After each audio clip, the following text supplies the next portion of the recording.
Hello everyone, कैसे हैं आप सब लोग। Welcome back to my channel. So guys, आज एक नया टॉपिक है जिसके बारे में हम बात करेंगे। आप लोगों ने शायद इसके बारे में बहुत बार सुना हो और पर शायद कभी उस तरीके से इस चीज़ को ऑब्ज़र्व ना करा हो, ना ही हम लोग इतना ज़्यादा प्रैक्टिकली जब हम लोग किसी से बात कर रहे होते हैं तो इसके बारे में इतनी बात होती नहीं, बट ये बहुत इंपॉर्टेंट है और इसको समझना, इसको जानना इसलिए ज़रूरी है क्योंकि बहुत रिजल्ट्स होते हैं जो इसके थ्रू आते हैं और उनको लोग नॉर्मली जन्म पत्री में या हॉरोस्कोप में चेक नहीं करते। जब आप किसी से भी चेक करा रहे हो, हर कोई चेक कर लेगा प्लैनेट कहाँ बैठा है, एक्सल्टेड है, डेबिलिटेटेड है, या फ्रेंडली हाउस में बैठा है, या केंद्र में बैठा है, त्रिकोण में बैठा है, या उपचय हाउस में बैठा है, या त्रिशराय में बैठा है ना, या कोई राजयोग बन रहा है।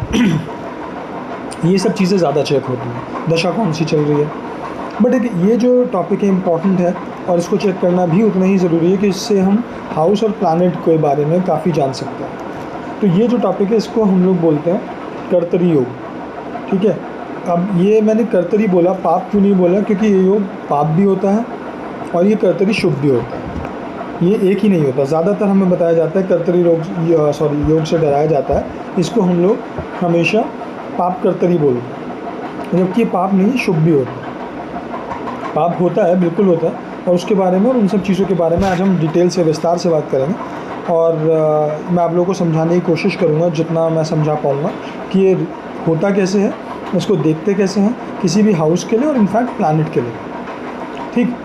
तो आज हम इसके बारे में बात करेंगे। देखिए, चार्ट में ज़रूरी नहीं है कि सारी चीज़ें मिलें, इसलिए हम कुछ हाइपोथेटिकल इसमें एज्यूम कर लेंगे, अपने आप से सोच लेंगे। मैं आपको बताऊंगा कि ये ऐसा हो सकता था तो कैसे होता, और उस हिसाब से हम चीज़ों को समझने की कोशिश करें, ठीक है।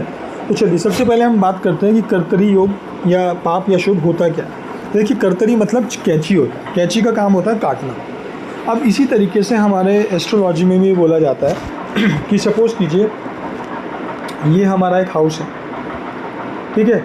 अब इसकी दो तरफ यहाँ प्लैनेट बैठ जाए और यहाँ प्लैनेट बैठ जाए और वो दोनों इसकी तरफ मूव कर रहे हैं, ठीक है। और वो प्लैनेट्स हो नेगेटिव, सपोज़ कीजिए यहाँ बैठ गया राहु और यहाँ बैठ गया सैटर्न या फिर मार्स, और वो भी रेट्रोगेट होके, ठीक है। अब राहु तो होता ही रेट्रोगेट है, तो राहु इधर बढ़ेगा, ठीक है। और सॉरी, रेट्रोगेट नहीं है, रेट्रोगेट नहीं होगा इसमें, रेट्रोगेट नहीं है तो ये यहाँ आएगा सैटर्न, और ये राहु उल्टा चलेगा। तो ये दोनों इस हाउस पे एक पाप कर्तरी योग बनाएंगे, ठीक। इसका मतलब है ये इसको, इस हाउस को नेगेटिवली इम्पैक्ट करेंगे और इसके रिजल्ट्स को ख़राब करेंगे। अब एक और कंडीशन होती है जिसमें ज़रूरी नहीं है कि दोनों तरफ बैठे हों, ठीक है, उसको भी हम मानते हैं, पर उसका असर कम होता है। अब सपोज़ कीजिए कि हमारा वही वापस ले लीजिए, सैटर्न अकेला यहाँ पे बैठा है, ठीक है, और यहाँ कोई प्लैनेट नहीं है, तब सैटर्न अकेला इसकी तरफ आ रहा है। सैटर्न बीइंग मेलेफिक, या उसको एक थोड़ा सा हार्श प्लैनेट हम जिसे मानते हैं एस्ट्रोलॉजी में, जब वो लगन की तरफ बढ़ रहा है तो इसका मतलब है वो यहाँ कुछ ना कुछ नेगेटिव इम्पैक्ट देगा, तो उसको भी हम एक नेगेटिवली लेते हैं। बट दोनों तरफ ना होने की वजह से, ये सिर्फ एक ही सिरा है, तो इसको हम बहुत ज़्यादा नेगेटिव नहीं कंसिडर करते। अब एक और चीज़ आ जाती है कि ये तो पाप हो गया। अब शुभ कर्तरी, जिसको मैंने आपको बताया, जिसके बारे में कोई बात ही नहीं करता ज़्यादातर, वो कैसे हो सकता है। सपोज़ कीजिए यहाँ पर वीनस बैठा है रेट्रोगेट, और यहाँ पर मरकरी बैठा है। मरकरी वीनस दोनों अगर देखा जाए तो नैसर्गिक शुभ ग्रह हैं, राइट, और दोनों फ्रेंडली भी हैं। अब वीनस लगन की तरफ आ रहा है, मरकरी भी लगन की तरफ आ रहा है, और यहाँ मैं सिर्फ अभी प्लैनेट्स के बारे में बात कर रहा हूँ, हाउस और कुछ कंसिडर नहीं कर रहा। तो ये दोनों जब आ रहे हैं तो ये दोनों इस हाउस पे पॉजिटिवली इम्पैक्ट देंगे, सॉरी पॉजिटिव इम्पैक्ट देंगे।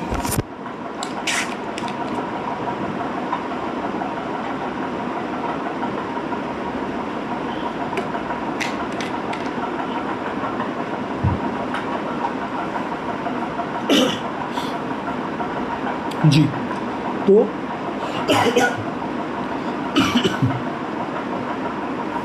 Sorry about this. तो अब ये दोनों इसको पॉजिटिवली इम्पैक्ट करेंगे इस घर को, तो इसकी क्वालिटीज़ को बढ़ा देंगे या फिर इसमें अच्छा फल देंगे।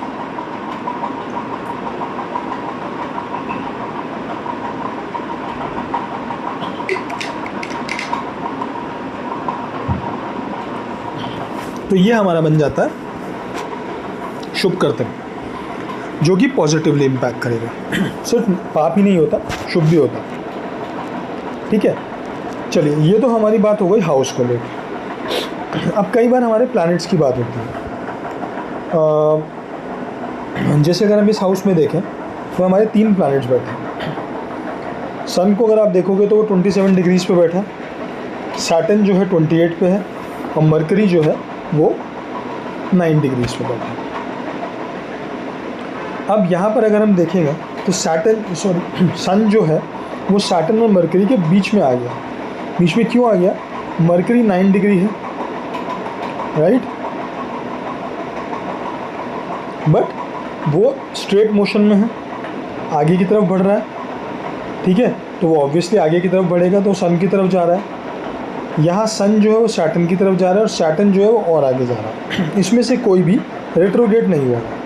तो इसका मतलब क्या है कि मरकरी तो सन की तरफ आ रहा है और सन सैटर्न की तरफ बढ़ रहा है, बट सैटर्न जो है वापस सन की तरफ नहीं आ रहा। अगर सैटर्न यहाँ पे रेट्रोगेट होता और वापस सन की तरफ आ रहा होता तो ये नेगेटिव इम्पैक्ट हो जाता, बट ये आगे मूव कर रहा है। तो यहाँ पर मरकरी अपना पॉजिटिव इम्पैक्ट डालेगा सन के ऊपर। अब उसमें क्या है कि मरकरी बीइंग स्ट्रॉन्ग है यहाँ पर, क्योंकि अपने हाउस में बैठा है और नैसर्गिक हमारा शुभ ग्रह होता है, तो वो सन को पॉजिटिवली इम्पैक्ट करेगा। अगर यहाँ पर सैटर्न रेट्रोगेट होता और ये जा रहा होता सन की तरफ और ये भी जा रहा होता सन की तरफ, तो ये हमारा फिर से एक कर्तरी योग बन जाता, जो कि हमारा नेगेटिवली इम्पैक्ट करता सन को। यानी कि इस टाइम हम हाउस की बात नहीं कर रहे हैं, इस टाइम हम प्लैनेट्स की बात कर रहे हैं, और planet will be negatively impacted. सूर्य जो है, सन जो है वो नेगेटिवली इम्पैक्ट हो जाता है, या उसकी क्वालिटीज़ या उसके रिलेटेड चीज़ें, जहाँ का वो जैसे करियर का अगर वो मालिक है तो यहाँ पे करियर के ख़राब होने के चांसेस हो जाते हैं। अब बहुत सारे केस में क्या होता है ना,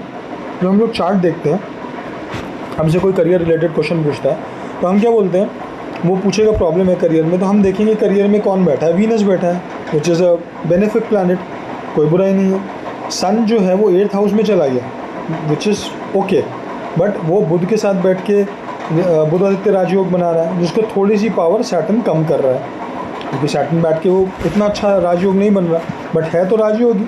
और अपने घर से अगर देखा जाए तो जो सन है वो घूम के अपने से 11th हाउस में पहुंच गया, यानी कि गेम्स के हाउस में पहुंच गया अपने से, राइट। तो इस हिसाब से करियर तो बहुत अच्छा होना चाहिए, सब कुछ बहुत ठीक होना चाहिए, राइट। अब वो बोल रहे हैं कि हमारा करियर अच्छा नहीं चल रहा। सपोज़ कीजिए अगर यहाँ पे सैटर्न रेट्रोगेट होता, वो बोलते हैं सन हमारा क्या कहते हैं, करियर अच्छा नहीं चल रहा, करियर में प्रॉब्लम चल रही है। हम दशा चेक करते, दशा भी सही चल रही है। अब प्रॉब्लम समझ में नहीं आ रही क्या है, तो प्रॉब्लम इसको देखने से समझ में आ जाएगी कि यहाँ पे सैटर्न और मरकरी से ये कर्तरी योग बन रहा है और पाप, यानी कि वो सन की क्वालिटीज़ को काट रहा है, जो कि उसके सिर्फ सन अगर फादर है या उसकी अपनी सोल है तो उसके अलावा करियर को भी इम्पैक्ट कर रहा है। तो ऐसे हम चीज़ों को एनालाइज और चेक कर सकते हैं इस योग से, ठीक है। अब ये तो हो गया हमारा एक हाउस और एक प्लैनेट की बात। अब कई बार क्या होता है, इक्वी डिस्टेंस हाउसेस भी किसी हाउस को इफेक्ट कर सकते हैं। सिर्फ ये नहीं होता कि जैसे अगर 4th हाउस है, इक्वी डिस्टेंस में आपको मतलब समझा देता हूँ कि हम सिर्फ 3rd और 5th हाउस देखेंगे, इनमें अगर प्लैनेट इसकी तरफ आ रहे हैं या कोई अगर प्रॉब्लम हो रही है तो ये कर्तरी बनेगा। ये तो ठीक है बनेगा, पर सिर्फ इतने से ही नहीं होता। अब सपोज़ कीजिए एक प्लैनेट यहाँ बैठा है, एक प्लैनेट यहाँ बैठा है, ये नॉर्मल अपने मोशन में इधर आ रहा है 4th हाउस की तरफ, ये रेट्रोगेट मोशन में 4th हाउस की तरफ जा रहा है, दोनों इक्वी डिस्टेंस हैं, दोनों 4th हाउस से। तो ये दोनों भी, और अगर यहाँ कोई प्लैनेट नहीं है 3rd 5th में, तो ये इसको नेगेटिवली इम्पैक्ट करेंगे अगर वो पाप कर्तरी है, और अगर वो शुभ कर्तरी है तो उसको वो पॉजिटिवली इम्पैक्ट करेंगे। I know it is little bit थोड़ा सा टेढ़ा मेढ़ा है समझने के लिए, बट आप इसको दोबारा से समझो मैं क्या बोल रहा हूँ। अगर सिर्फ 4th हाउस पे अगर हमको देखना है कि कोई कर्तरी बन रहा है क्या, पाप या शुभ, तो हम देखते हैं 3rd और 5th को जनरल में, राइट।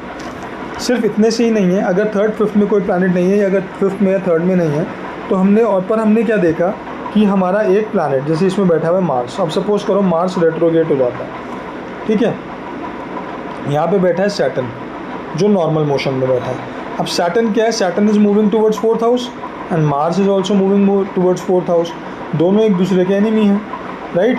तो 4th हाउस पे ये दोनों जो हैं सैटर्न और मार्स, ये पाप कर्तरी योग बनाएंगे और 4th हाउस को इम्पैक्ट करेंगे। चीज़ें लाइक उसकी अपनी happiness, land, property, mother's health, उसकी अपनी कंटेंट, उसका हैप्पीनेस, सब कुछ इम्पैक्ट, उसका हाउस, वो चीज़ों को इम्पैक्ट करेगा नेगेटिव। अगर ये शुभ कर्तरी बन जाएगा तो ये उसको पॉजिटिवली इम्पैक्ट करेगा। तो हमको सिर्फ हाउस को आजू बाजू के हाउस से नहीं, हमको इक्वी डिस्टेंस हाउसेस से भी वो कंसिडर करना है। तो आप लोग को समझ में आया इसमें पाप कर्तरी और शुभ कर्तरी में हमने 3 चीज़ की बात करी। प्लैनेट, अगर 3 प्लैनेट या 3 से ज़्यादा प्लैनेट बैठे हैं किसी हाउस में तो हम उसको देख सकते हैं कि वो प्लैनेट नेगेटिवली इम्पैक्टेड है या पॉजिटिवली इम्पैक्टेड है। एक प्लैनेट या एक हाउस से की एक प्लैनेट अगर एक हाउस की तरफ आ रहा है या एक प्लैनेट की तरफ जा रहा है, उससे भी फ़र्क पड़ता है, बट वो उतना ज़्यादा नहीं, बट फिर भी फ़र्क पड़ता है, ठीक है। पर अगर दोनों तरफ से कोई प्लैनेट आ रहा है या यहाँ से दोनों फर्स्ट हाउस की तरफ आ रहे हैं तो वो बहुत ज़्यादा एक योग बनेगा, चाहे वो पाप बने चाहे शुभ बने। कोई प्लैनेट है उसकी तरफ अगर दोनों प्लैनेट जा रहे हैं तो वो डिपेंड करेगा पाप है शुभ है, पर वो प्लैनेट को इम्पैक्ट करेगा। सिर्फ एक प्लैनेट के जाने से वो उतना इम्पैक्ट नहीं होगा ज़रूर थोड़ा बहुत, पर उतना नहीं होगा। तीसरी चीज़, हमारा जो इक्वी डिस्टेंस हाउसेस हैं वो भी हमारे उस हाउस पे इफ़ेक्ट डालते हैं, ठीक। तो ये हमें इस चीज़ को बहुत अच्छे से चेक करना है और हमें ये देखना है कि क्या और कैसे चीज़ें इम्पैक्ट होती हैं। अगर आप इस चार्ट में भी देखो तो आप देखोगे कि लगन में राहु बैठा हुआ है, ठीक है, और राहु तो रेट्रोगेट होता ही है। तो राहु किसकी तरफ जा रहा है, 12th हाउस की तरफ जा रहा है, राइट।